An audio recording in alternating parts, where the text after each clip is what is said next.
कभी ऐसा लगा है कि तुम गलत इंसान पर ट्रस्ट कर बैठे, गलत मौके को छोड़ दिया या गुस्से में कुछ ऐसा बोल दिया जिसका रिग्रेट आज भी है? सच सुनना है, तुम्हारी जिंदगी खराब किस्मत से नहीं, गलत फैसलों से खराब होती है। और ये फैसले गलत क्यों होते हैं? क्योंकि तुम क्लियर सोच नहीं पाते। हम सब सोचते हैं कि हम लॉजिकली डिसीजन लेते हैं, लेकिन रियलिटी कुछ और है। जब तुम गुस्से में होते हो, तुम लॉजिक नहीं देखते, तुम सिर्फ अपना फीलिंग्स को सही साबित करना चाहते हो। जब तुम डरते हो, तुम मौका नहीं देखते, तुम सिर्फ रिस्क देखते हो। और जब तुम किसी को खोने से डरते हो, तुम खुद को खो देते हो। यही होता है बिना क्लियर थिंकिंग के। एक छोटा सा एग्जाम्पल समझो। कोई तुम्हें कुछ बोल देता है, तुम तुरंत रिएक्ट करते हो, रिप्लाई देते हो और लड़ाई हो जाती है। लेकिन अगर तुम 5 सेकंड रुक जाते तो शायद वो सिचुएशन कभी खराब ही नहीं होती। प्रॉब्लम ये नहीं कि तुम सोच नहीं सकते, प्रॉब्लम ये है कि तुम सोचने से पहले रिएक्ट कर देते हो। अब दूसरी प्रॉब्लम, ओवर थिंकिंग। तुम सोचते बहुत हो लेकिन सही चीज पर नहीं सोचते। रात में तुम फ्यूचर की टेंशन लेते हो और दिन में तुम पास्ट के रिग्रेट्स में फंस जाते हो, और प्रेजेंट वो तो तुम्हारे हाथ से निकल जाता है। ओवर थिंकिंग तुम्हें स्मार्ट नहीं बनाती,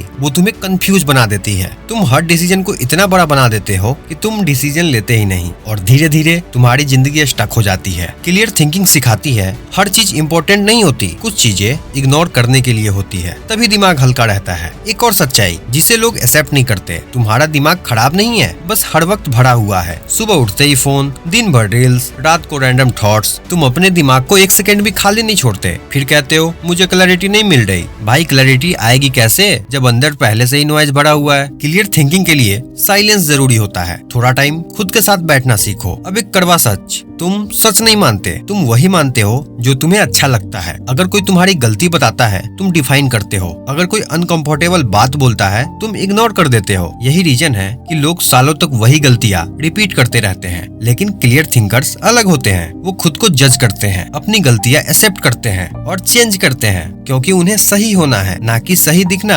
अब सवाल ये है, क्लियर थिंकिंग कैसे डेवलप करे? सिंपल है लेकिन इजी नहीं। पहला रूल, रुकना सीखो। जब भी कोई सिचुएशन आए, तुरंत रिएक्ट मत करो। न गुस्से में रिप्लाई, न जल्दी में डिसीजन। बस 5 सेकंड रुक जाओ और खुद से पूछो, मैं जो करने जा रहा हूँ वो सही है या सिर्फ इमोशन? यही छोटा सा पॉज तुम्हारी जिंदगी बदल सकता है। सेकंड, लिखो। जो दिमाग में चल रहा है उसे बाहर निकालो। जब तुम लिखते हो तो तुम्हें खुद समझ आता है कि क्या सही है और क्या बेकार है। दिमाग में सब कंफ्यूज लगता है, लेकिन कागज पर सब क्लियर हो जाता है। थर्ड, इमोशन अलग करो। डिसीजन लेते वक्त इमोशन को साइड में रखो। गुस्सा, डर, ईगो ये सब टेम्पोररी है, लेकिन डिसीजन वो लॉन्ग टर्म इम्पैक्ट देता है। इसलिए फील करो लेकिन डिसीजन लॉजिक से लो। फोर्थ, लॉन्ग टर्म सोचो। जो चीज आज अच्छी लग रही है वो जरूरी नहीं कि सही हो, और जो चीज आज मुश्किल लग रही है वो फ्यूचर भी बना सकती है। क्लियर थिंकिंग का मतलब आज नहीं, क्लियर थिंकिंग का मतलब है आगे देखना। क्लियर थिंकिंग कोई टैलेंट नहीं है, ये एक हैबिट है, और ये हैबिट एक दिन में नहीं बनती, हर छोटे छोटे डिसीजन से बनती है। अगली बार जब भी कोई सिचुएशन आए